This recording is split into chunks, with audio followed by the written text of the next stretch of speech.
देखिए आज की क्लास में आपके सिलेबस का most important chapter dissolution of form start कर रहे हैं। चाहे आप बीकॉम ऑनर्स में है या बीकॉम प्रोग्राम में है, ये चैप्टर तो आता ही आता है। इसके क्वेश्चंस आते ही आते हैं, इसमें कोई पूछना ही नहीं आपको कि कहाँ आएगा कब आएगा। बस एग्जामिनेशन हॉल में जाना है और ढूंढना है कि किस नंबर पे आया हुआ है। कोई चॉइस नहीं, आना ही आना है। बात समझ गए?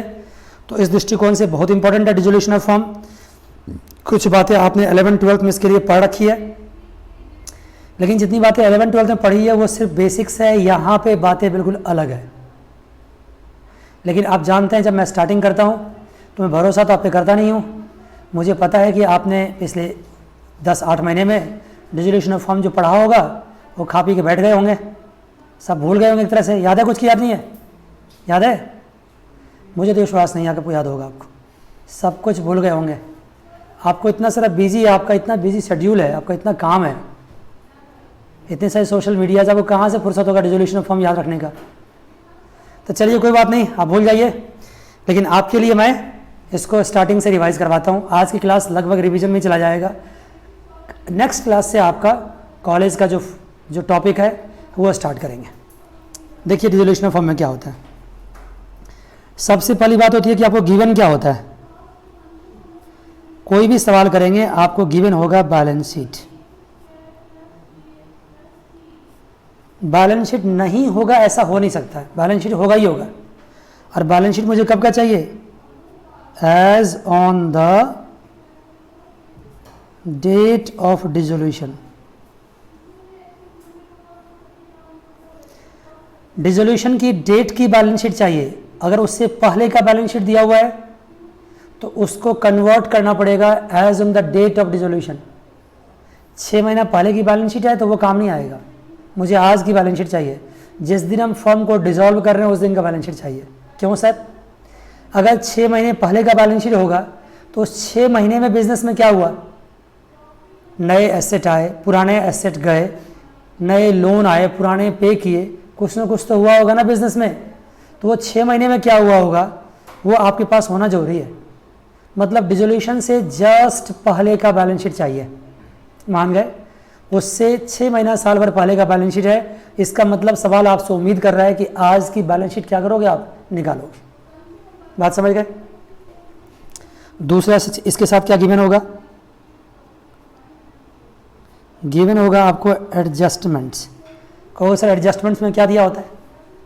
जब आप डिसॉल्व करेंगे तो मशीनरी कितने का बेचेंगे, प्लांट कितने का बेचेंगे, लायबिलिटी कितना पे करेंगे, कैपिटल को कितना देंगे, ये सारी बातें कहाँ पे लिखी होगी? एडजस्टमेंट में लिखी होगी। और इन्हीं बातों को ध्यान में रख करके आप क्या करेंगे? डिसोल्यूशन के प्रोसेस को कैरी ऑन करेंगे। अब यहाँ पे एक क्वेश्चन बनता है जो आपने 11th-12th में पढ़ रखी है, dissolution of firm and dissolution of partnership. मैं उस झमेले में पढ़ूंगा नहीं अभी। डिसोल्यूशन ऑफ पार्टनरशिप में पार्टनरशिप कंटिन्यू रहता है। सिर्फ पार्टनरशिप फर्म के पार्टनर्स के जो एग्रीमेंट होते हैं वो क्या होते हैं? सिर्फ चेंज होते हैं। और डिसोल्यूशन फर्म में फर्म कंटिन्यू नहीं रहता, फर्म ही क्या होता है? सेल हो जाता है। मान गए बात को? ठीक है जी। ये 2 चीज़ दिया रहेगा तो क्या बनाना पड़ेगा आपको? सर आपको बनाना पड़ेगा, डिसोल्यूशन करना पड़ेगा। डिसोल्यूशन करने के लिए सबसे पहले आपको क्या बनाना पड़ता है? Realisation account. लिखिए आप रियलाइजेशन अकाउंट। रियलाइजेशन अकाउंट जितनी बातें मैक्सिमम पॉसिबल है हम रिवाइज कर देंगे। हालांकि ये सब बातें एग्जामिनेशन पॉइंट ऑफ व्यू के लिए इंपॉर्टेंट नहीं है, ये आपको आना चाहिए था पहले से। जब रियलाइजेशन अकाउंट बनाते हैं तो यहाँ क्या है? पर्टिकुलर। ये क्या है? अमाउंट। पर्टिकुलर और अमाउंट। आपको दिख रहा होगा सब कुछ? कोई दिक्कत तो नहीं है? मुझे नहीं लगता कोई प्रॉब्लम अभी तक आपको है। अभी क्या प्रॉब्लम हो सकता है? अभी तो जस्ट शुरू ही किया मैंने पढ़ाना। ठीक है जी बच्चों, देखिए क्या कहानी है अब इसके आगे। जब आप पर्टिकुलर्स लिखेंगे तो यहाँ क्या लिखेंगे? जितने भी एसेट्स बैलेंस शीट में होंगे सारे यहाँ जाएंगे, सारे एसेट्स। तो मैं सब क्यों लिखूँ? मैं सिर्फ क्या लिख देता हूँ? To sundry assets all assets. क्या नहीं आएगा इसके बारे में बताना ज़्यादा जरूरी है, ये बताना जरूरी नहीं कि क्या आएगा, सब कुछ आएगा। तो क्या नहीं आएगा sir? Bank balance, cash balance, वो यहाँ पे नहीं आएगा। कभी देखा है मार्केट में बैंक एंड कैश को बिकते हुए? आ जाओ, कभी किसी दुकान पे आप जाओगे, कोई कैश खरीदना है, बिकता है क्या कभी? नहीं। रियलाइजेशन अकाउंट तो इसलिए बना रहे हैं कि हमारे एसेट्स क्या होंगे? सेल होंगे, और लायबिलिटी क्या होगी? पेमेंट होगी। तो बैंक तो कभी सेल नहीं होता है, रादर जितने भी एसेट्स हैं सबको सेल करके कैश में ही कन्वर्ट करेंगे। इसीलिए जितने भी बैंक बैलेंसेज होंगे, जितने भी कैश बैलेंसेज होंगे, वो रियलाइजेशन अकाउंट में ट्रांसफ़र नहीं होंगे। तो फिर कहाँ जाएंगे सर? वो बैंक अकाउंट में जाएंगे। चलिए साथ साथ एक अकाउंट और खोल लेते हैं। एक छोटा सा अकाउंट होगा आपको, पहले तो खुलेगा partners capital account.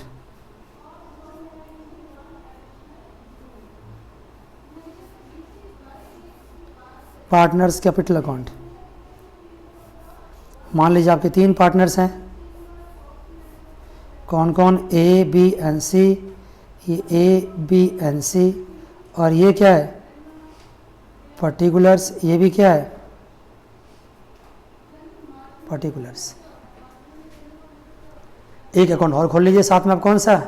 Bank account. अभी मैंने कहा आपसे कि जितने भी एसेट्स हैं सबको सेल करेंगे और वो किस में कन्वर्ट होगा? कैश में। लेकिन उससे पहले मैं क्या बात कर रहा था कि बैलेंस शीट के एसेट साइड में जितने भी एसेट थे सारे कहाँ ट्रांसफ़र हो गए? रियलाइजेशन में। और क्या नहीं ट्रांसफ़र हुआ? Bank balance. क्या नहीं ट्रांसफ़र हुआ? Cash balance. और वो कहाँ जाएगा? बैंक अकाउंट में। बैंक बैलेंस को क्या लिख दोगे? To balance brought down. और कैश बैलेंस को क्या लिखोगे? To cash account. बैंक को to balance brought down and cash को टू कैश अकाउंट। कोई गिला शिकवा तो यहाँ तक नहीं है? कोई दुख दर्द तो नहीं है? पक्की बात? पक्की बात जी। अब आइए बच्चों, देखिए एक चीज़ और एसेट्स में होता है जो कि आप ट्रांसफ़र नहीं करेंगे, और वो क्या होता है? वो होता है आपको मिसलेनियस एक्सपेंडिचर्स।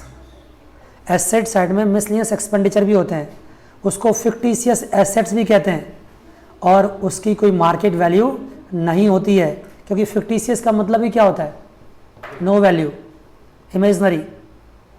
उसको सिर्फ बैलेंस शीट में रखा गया है राइट ऑफ करने के लिए।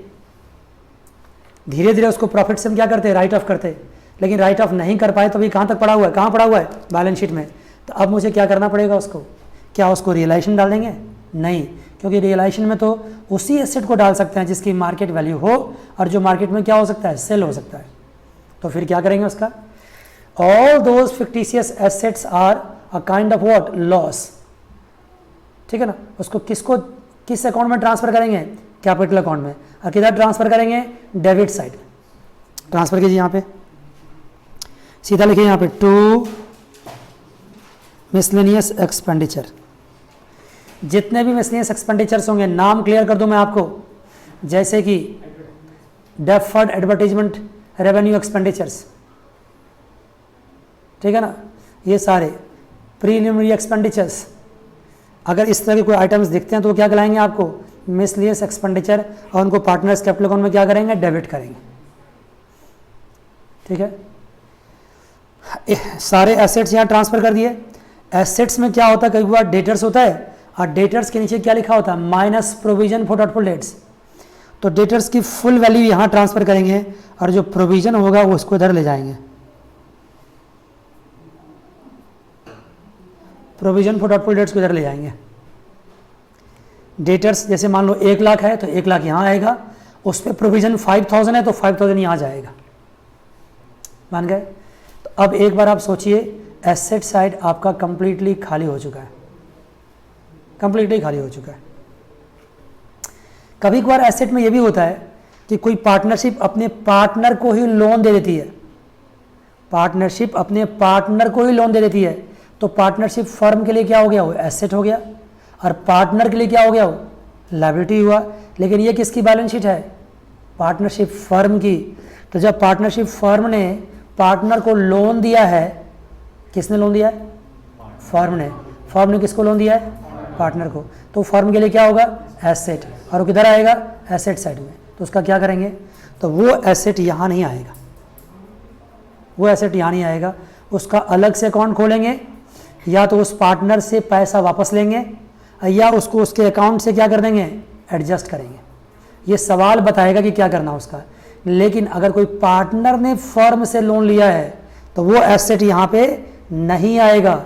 एक बार फिर बोलता हूँ मैं आपको, अगर कोई पार्टनर्स ने फर्म से लोन लिया है, किसने लोन लिया है? तो फर्म के लिए क्या है? वो एसेट। वो यहाँ आएगा क्या? नहीं आएगा। तो क्या होगा सर? उसका अलग अकाउंट खुलेगा, वो पार्टनर फर्म को वापस करेगा, और नहीं तो अपने कैपिटल अकाउंट से क्या करेगा? उसको एडजस्ट करेगा। अगर अलग पेमेंट कर दिया तो बैंक में चला जाएगा, अगर पेमेंट नहीं किया, कैपिटल से एडजस्ट किया, तो वो लोन कहाँ के एडजस्ट हो जाएगा? कैपिटल अकाउंट में। और ये कौन बताएगा? सवाल। मैं कोई नहीं होता बताने वाला, बस मैं इतना बता सकता हूँ कि पार्टनर का लोन जो फर्म का एसेट है वो रियलाइजेशन अकाउंट में ट्रांसफर नहीं होगा। क्लियर बात यहाँ तक? अब देखिए एसेट साइड की बात तो अब कंप्लीट हो चुकी है। अब किधर की बात कीजिए? लायबिलिटी साइड की। लायबिलिटी साइड में सीधा मैं लिख दूँ यहाँ पे बाय सन्ड्री लायबिलिटीज। जितने भी लायबिलिटीज होंगे सारे ट्रांसफर हो जाएंगे, और जो ट्रांसफर नहीं होंगे उसके बारे में मैं बात करता हूँ। अब एक तो सारे ट्रांसफर होंगे, कुछ को छोड़कर। क्या छोड़कर सर? अगर फर्म ने पार्टनर से लोन लिया है, फर्म ने किससे लोन लिया है? पार्टनर से। अभी जस्ट मैंने कुछ देर पहले बात की थी, तो वहां फर्म ने पार्टनर को लोन दिया था। यहां मैं किसकी बात कर रहा हूं? फर्म ने पार्टनर से लोन लिया है, तो वो क्या है? उसकी लायबिलिटी है। ठीक है ना? फर्म की लायबिलिटी है ना? फर्म की लायबिलिटी। और ये लायबिलिटी फर्म ने किससे लिया है? पार्टनर से लिया है। इसको क्या बोल सकते हैं? पार्टनर्स लोन बोल सकते हैं ना? तो जो पार्टनर्स की लोन है वो बिजनेस की लायबिलिटी है, लेकिन वो यहाँ पे ट्रांसफर नहीं होगा, सन्ड्री लायबिलिटीज में नहीं आएगा। इसके अलावा जितने भी क्रेडिटर्स हो सकते हैं, बीपी हो सकते हैं, बैंक लोन हो सकते हैं, एक्सेट्रा, सारा ट्रांसफर होगा। देखो अगर इससे भी ज़्यादा डिटेल जाना है तो फिर तो आप 11-12 की क्लासेस में पढ़िए। यहाँ तो मैं रिकैप करवा रहा हूँ कि क्या क्या चीज़ है, और जब आगे देखेंगे आप, जब मैं कॉलेज की बातें पढ़ाऊँगा आपको, तो खुद देखना इसमें कितनी बातें पढ़ने को है। तब आप समझ जाएंगे कि सर सही कह रहे थे कि पीछे मुड़ के नहीं देखना चाहिए, आगे बढ़ना चाहिए। तो पार्टनर्स का लोन का क्या होगा? पार्टनर्स के लोन का अलग अकाउंट खुलेगा। अगर फर्म ने उसको पैसा दे दिया तो बैंक से देगा, नहीं दिया तो फर्म उसको कैपिटल अकाउंट से क्या कर सकता है? एडजस्ट भी कर सकता है, लेकिन वो लायबिलिटी यहाँ पे नहीं आएगी। कोई दिक्कत तो नहीं यहाँ पर नहीं है? पक्की बात।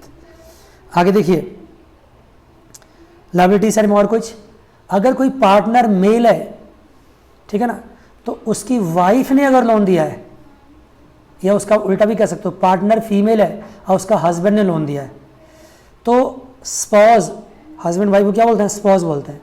उनके जो लोन होते हैं ना, वो लोन आउटसाइडर से लोन ही माने जाते हैं, और वो लोन यहाँ आएगा।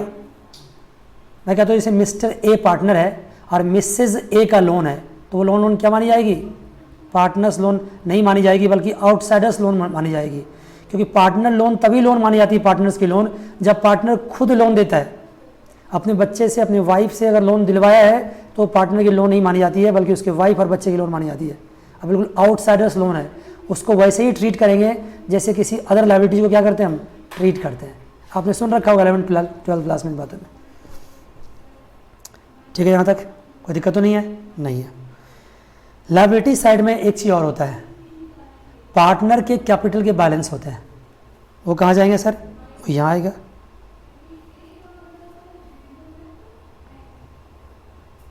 जितने भी कैपिटल के बैलेंस होंगे यहाँ आ जाएंगे। जौन से कैपिटल के बैलेंस होंगे यहाँ आएंगे। अगर किसी पार्टनर का डेबिट बैलेंस है तो इधर आएगा, क्रेडिट बैलेंस है तो इधर आएगा। ये तब जानते ही हैं। लायबिलिटी साइड में इसके अलावा रिजर्व्स एंड सरप्लस भी होते हैं। तो रिजर्व्स एंड सरप्लस पे अल्टीमेटली किसका अधिकार होता है? पार्टनर्स का। उसको क्या करेंगे? बांट देंगे रिजर्व्स एंड सरप्लस को। किस रेशियो में बांटेंगे? प्रॉफिट शेयरिंग रेशियो में बांटेंगे। रिजर्व्स एंड सरप्लस को प्रॉफिट शेयरिंग रेशियो में बांट देंगे पार्टनर्स में।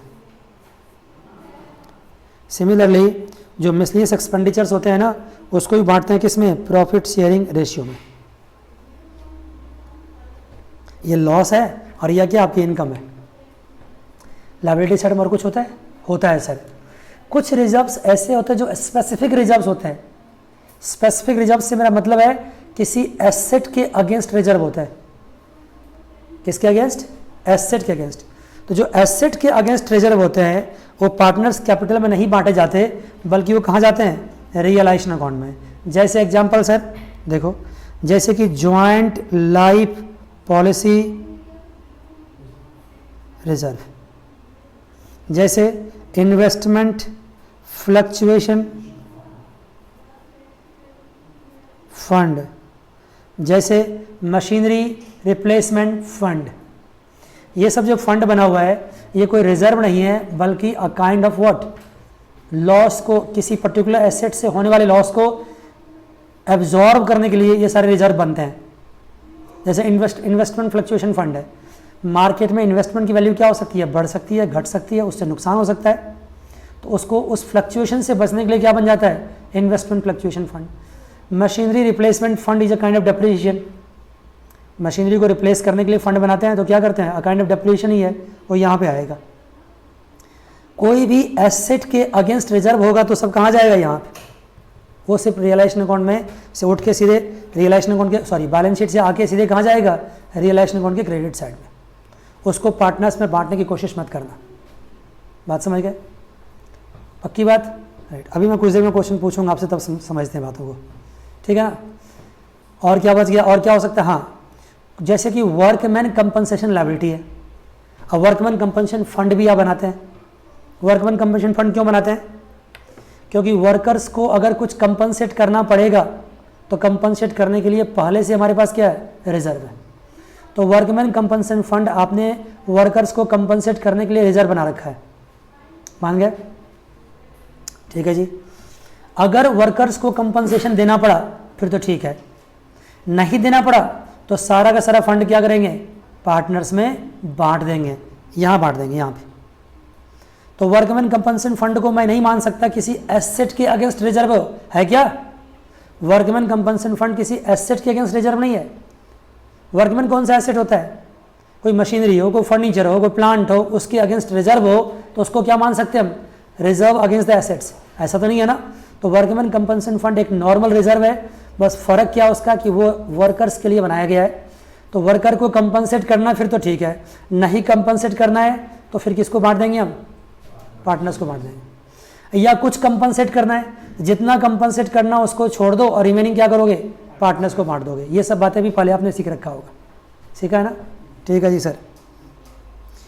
तो ये बहुत अच्छी बात है। तो लायबिलिटी साइड की सारी बातें आपके सामने आ चुकी है, कुछ नहीं बचा है। और मैं जानता हूँ कि ये सब बातें इस बार एग्जामिनेशन के लिए जैसा क्वेश्चन आएगा उसके लिए इंपॉर्टेंट नहीं है, बट अगर हम डिसोल्यूशन पढ़ रहे हैं तो कुछ भी बातें कभी भी पूछी जा सकती है, इसलिए एक बार रिकैप करना जरूरी था। समझ गए? यहाँ तक क्लियर है? ठीक है। तो एसेट ट्रांसफ़र हो गए, जो नहीं ट्रांसफ़र हुए यहाँ आए, और जो नहीं ट्रांसफ़र हो पाए वो कहाँ आए? यहाँ आए। एक बार नोटिस किया होगा आपने कि एसेट साइड के जितने भी आइटम्स थे वो चाहे जहाँ पे भी आए, किधर आए? डेबिट साइड में। देखो ना, ये भी डेबिट साइड, ये भी डेबिट साइड और ये भी डेबिट साइड। लायबिलिटी साइड के जितने भी आइटम्स है वो जहाँ पे भी आए, किधर आए? क्रेडिट साइड में भी आए। ये क्रेडिट साइड, ये क्रेडिट साइड और ये भी क्रेडिट साइड। कहोगे सर यहाँ कहाँ कुछ आया? अगर बैंक ओवरड्राफ्ट होता तो यहाँ आता, बैंक ओवरड्राफ्ट होता तो यहाँ आता, ठीक है ना? तो बहुत बातें हैं जो धीरे धीरे करके करेंगे आपसे हम। तो अभी तक मेरा क्या काम था? सिर्फ एंड सिर्फ मैंने बैलेंस शीट को खाली किया है, क्योंकि अब फर्म रहेगा नहीं तो उसको मैंने कहाँ ट्रांसफ़र कर दिया? रियलाइजेशन अकाउंट में। और मैं देखना चाहता हूँ कि एसेट्स को बेच के कितना पैसा आता है और फिर लायबिलिटी को हम कितना पे कर पाते हैं। बात समझ गए? आइए, तो अब सबसे इम्पोर्टेंट काम पहले किसका है? इसका है। तो एसेट्स का आप क्या क्या कर सकते हैं? जितने भी एसेट्स आपके यहाँ पे हैं उस एसेट्स का क्या हो सकता है? या तो वो एसेट्स सेल हो जाएगा तो क्या कराएगा? Bank account. या तो वो एसेट सेल हो जाएगा तो क्या कराएगा? Bank account. मान गए? अगर वो एसेट सेल नहीं हुआ तो कोई पार्टनर क्या कर सकता है, उसको टेक ओवर कर सकता है। तो क्या कराएगा? Partners capital account. Asset sale हो गया तो बाय बैंक अकाउंट, पार्टनर ने टेक ओवर किया तो बाय पार्टनर्स कैपिटल अकाउंट। इस एसेट्स को किसी लायबिलिटी वाले ने टेक ओवर कर लिया तो उसका कोई एंट्री पास नहीं होगा। आपने सुन रखा होगा इस बारे में। एसेट्स को अगर लायबिलिटीज वाले ने सेटल कर लिया आपस में तो एसेट्स और लायबिलिटीज दोनों पहले से यहां मौजूद है, इसकी कोई एंट्री पास नहीं होगी। बात समझ गए? अगर कोई एसेट सेल ही नहीं हुआ तो उसकी भी कोई एंट्री पास नहीं होगी। ना एसेट्स को पार्टनर ने टेक ओवर किया, ना एसेट्स सेल हुआ तो कोई एंट्री पास ही नहीं होगी।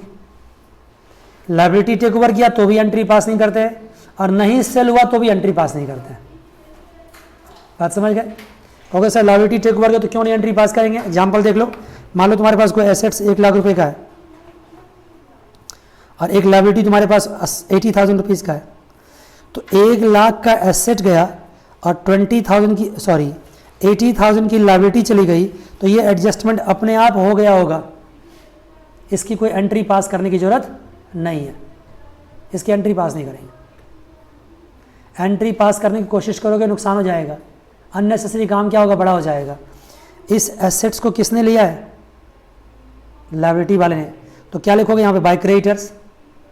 और क्रेडिटर्स को क्या पे किया है? एसेट। तो क्या लिखोगे? 2 एसेट्स। तो अल्टीमेटली क्या होगा? कट ही जाएगा। समझ में आए तो अच्छी बात, नहीं आए तो और भी अच्छी बात। बस इतना समझ लीजिए कि एसेट्स को अगर लायबिलिटीज ने टेक ओवर किया है तो no entry will be passed. मान गए? एसेट्स को पार्टनर ने टेक ओवर किया है तो by partners capital account.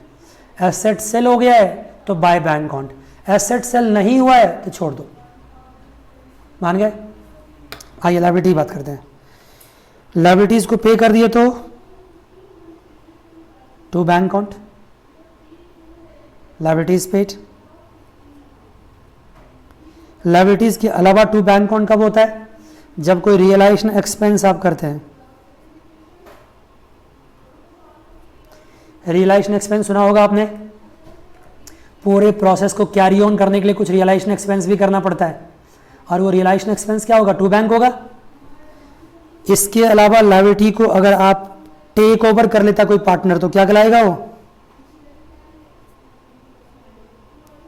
To partners capital account. Liabilities को किसने टेक ओवर कर लिया? एक्सक्यूज मी, पार्टनर ने। तो क्या लिखोगे आप? To partners capital account. और बताइए और क्या हो सकता है? लायबिलिटीज को पार्टनर टेक ओवर कर सकता है, लायबिलिटीज को पेमेंट कर सकते हैं।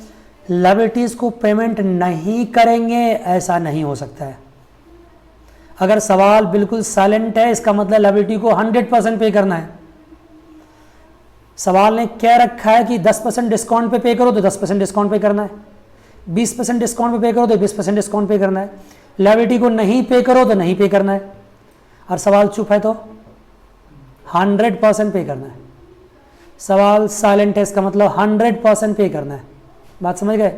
जैसे कि मैंने कहा था कि एसेट के मामले में अगर साइलेंट है इसका मतलब एसेट को क्या मान लेंगे हम? अनसोल्ड। लेकिन लायबिलिटी के बारे में साइलेंट है इसका मतलब क्या मान लेंगे? 100% पेड। ऐसा थोड़ी हो सकता है कि लायबिलिटी के बारे में सवाल चुप है तो पेमेंट नहीं करोगे। भाई लायबिलिटी तो आउटसाइडर्स की है ना, उसकी पेमेंट तो आपको करनी ही पड़ेगी। बात समझ गए?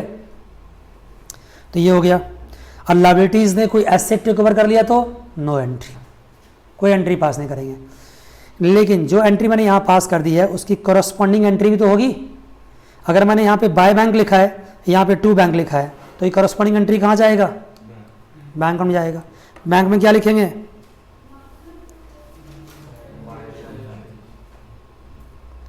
Bye realisation account. इधर क्या लिखेंगे?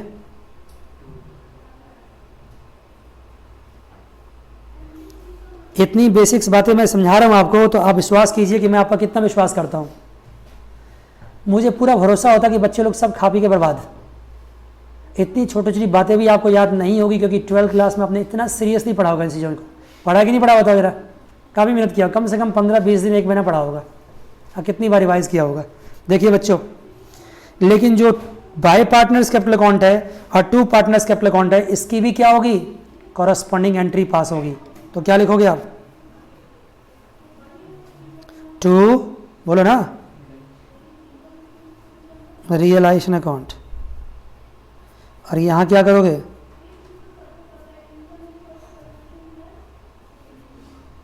By realisation account, to realisation account and by realisation account. ठीक है जी बच्चों, यहां तक क्लियर है सब कुछ, हो क्लियर है ना। देखो मैं कभी बार ना बहुत ही अच्छा पढ़ाने से डरता हूँ, पूछो क्यों, कि जब मैं बहुत अच्छा पढ़ाता हूँ ना तो बच्चों के लिए लोरी ऐसा काम करता है, और लोरी में क्या आती है, फिर नींद आती है, गाल पे हाथ आ जाते हैं ऐसे करके, आँख लाल खुल नहीं रहा है, आँख से आंसू निकलने की चांसेज है, तकिया चाहिए बस, तकिया दे तो अभी ऐसे सो जाने के बाद 3 घंटे बाद उठे, बिल्कुल इतनी अच्छी नींद आएगी। मैं देख रहा हूँ यहाँ पे गाल ऐसे कर रहे हैं, क्या है ये, तन के बैठो आराम से। हाँ कुछ लिखना तो है नहीं, लिखा नहीं होगा कुछ भी, सब तो पारंगत है, बिल्कुल आता ही है सब कुछ आपको। एनीवे क्लियर है, इसकी कॉरस्पॉन्डिंग एंट्री तो हो गई। अब रियलाइजेशन अकाउंट को क्या करते हैं, हम क्लोज करते हैं। और मेरी हमेशा प्रार्थना होती है जब भी मैं कभी इस तरह का अकाउंट बनाता हूँ कि कौन सी साइड ज़्यादा आनी चाहिए, क्रेडिट साइड, क्योंकि क्रेडिट साइड अगर ज़्यादा आ गया इसका मतलब क्या है, आपको प्रॉफिट हुआ है। अगर ये ज़्यादा हुआ है तो अब ये कहना पड़ेगा कि लॉस कब होगा, अगर इसके ज़्यादा आने से प्रॉफिट होता तो लॉस कब होगा, जब ज़्यादा होगा। ये ज़्यादा मान रहा हूँ मैं तो प्रॉफिट हो गया, तो कहाँ प्रॉफिट को ट्रांसफ़र करेंगे आप, to partners capital account, profit को ट्रांसफ़र कर देंगे पार्टनर्स कैपिटल अकाउंट में। जो भी पार्टनर्स होगा ए बी सी उसमें ट्रांसफ़र कर देंगे, और किस रेशियो में करेंगे, प्रॉफिट शेयरिंग रेशियो में ट्रांसफ़र करेंगे। ठीक है बच्चों, उसके लिए यहाँ कॉरस्पॉन्डिंग एंट्री कर देंगे क्या, बाय रियलाइजेशन अकाउंट, तीनों पार्टनर्स में बांट देंगे। रियलाइजेशन अकाउंट क्लोज हो गया। बिल्कुल आपको 11th क्लास की याद आ रही होगी, 12th क्लास में था ये, 12th की याद आ रही होगी। किस टीचर ने पढ़ाया होगा, किस दोस्त के साथ बैठ के पढ़े होंगे, क्या क्या समस्याएं आपको आई होगी, कितनी बार आपने क्या क्वेश्चन पूछा होगा, हर चीज़ आपके दिमाग में रिकॉल हो रहा होगा। मुझे पता है ना, रिकॉल हो रहा होगा, शायद नहीं हो रहा है क्या, कब पढ़ा, कहाँ पढ़ा, कैसे पढ़ा। ठीक है, और नहीं पढ़ा तो फिर तो मैं क्या कह सकता हूँ आपको। अदरवाइज इतना खूबसूरत चैप्टर था कि आपने 12th क्लास में काफ़ी जान लगाई होगी उसके ऊपर, टीचर ने भी खूब कोशिश किया होगा समझाने के लिए आपको, किया था नहीं, किया होगा किसी किसी के टीचर ने। देखिए अब आप क्या करेंगे, पार्टनर्स कैपिटल अकाउंट को क्लोज करेंगे। अगर पार्टनर्स कैपिटल के ये साइड ज़्यादा आते हैं तो पार्टनर्स को पेमेंट करना पड़ेगा, किसने, फर्म ने।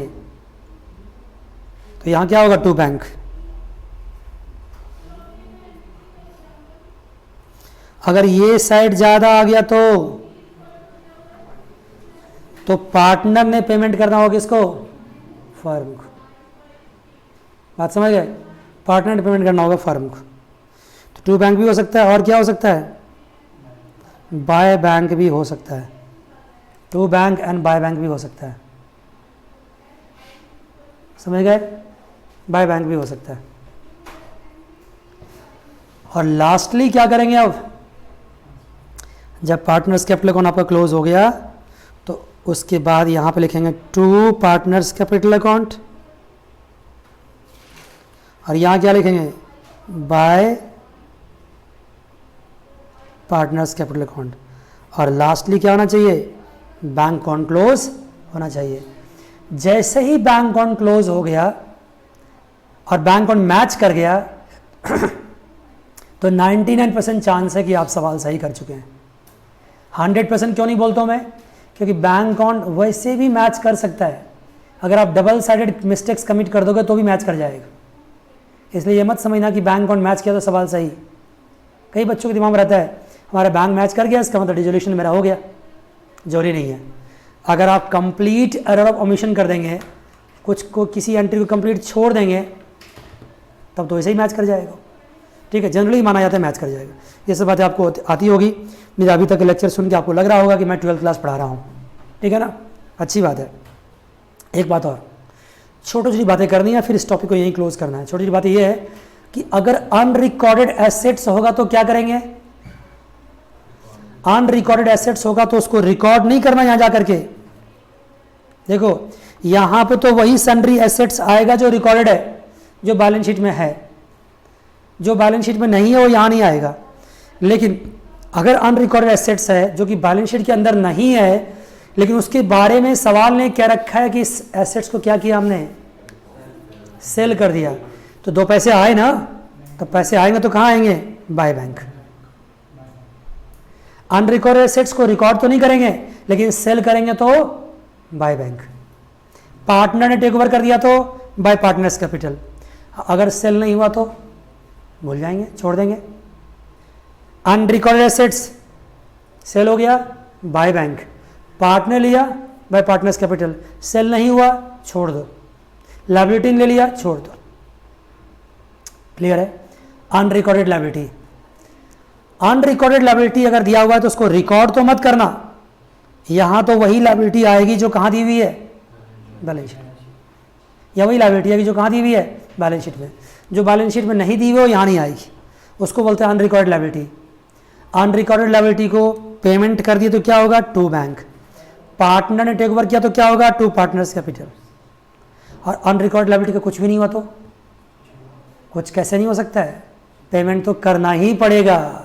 कैसी बात करते हो, कुछ नहीं हो मतलब सवाल कुछ नहीं बोल रहा है। अनरिकॉर्डेड लायबिलिटी देके छोड़ दिया है तो उसकी पेमेंट तो होगी ही होगी। आपकी मर्जी चलेगी, पेमेंट नहीं करेंगे ऐसे क्या, ऐसे कैसे चल सकता है, उसकी पेमेंट करनी पड़ेगी आपको। बात समझ गए। ये तो हुआ unrecorded assets and unrecorded liability.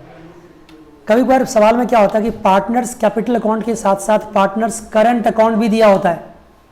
ध्यान सुनना, अगर partners capital account and partners current account दोनों है, इसका मतलब है कि फिक्स्ड कैपिटल सिस्टम आप फॉलो कर रहे हैं। मैं फिर से बोलता हूं, पार्टनर्स कैपिटल अकाउंट भी है और पार्टनर्स करंट अकाउंट भी है। इसका मतलब क्या फॉलो कर रहे हैं आप, फिक्स्ड कैपिटल सिस्टम आप फॉलो कर रहे हैं। अगर फिक्स्ड कैपिटल सिस्टम फॉलो कर रहे हैं तो दोनों अकाउंट होगा। और डिसोल्यूशन के वक्त हम इतनी कॉम्प्लिकेसीज में नहीं पड़ेंगे।